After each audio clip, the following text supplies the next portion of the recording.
বরগুনার আলোচিত রিফাত শরীফ হত্যা মামলার রায় ঘোষণা করা হয় আজ বুধবার। এই মামলায় রায়ে ৬ জনের ফাঁসির আদেশ দিয়েছে আদালত। বিচারক রায় পড়বার পুরো সময় জুড়ে শান্ত ও স্থির ছিলেন মৃত্যুদণ্ডপ্রাপ্ত আসামি মিন্নি। রিফাত হত্যা মামলার রায়ের দিন ৩৫ মিনিট ধরে রায় পড়েন বিচারক। এই সময় মিন্নিসহ অন্যান্য আসামিরা উপস্থিত ছিলেন। রায় শুনেও বিচলিত হননি মিন্নি। তাকে এ সময় আতঙ্কিত হতে বা কাঁদতে দেখা যায়নি।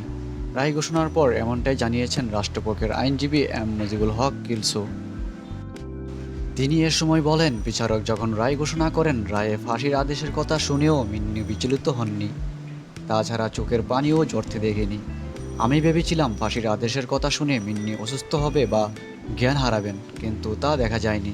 তাকে সুস্থ ও স্বাভাবিক দেখা যাচ্ছিল।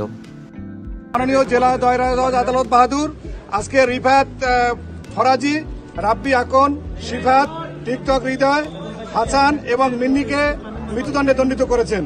পলাতক আসামি মুছা, রাব্বি, সাগর ও সাইমনকে খালাস প্রদান করেছেন।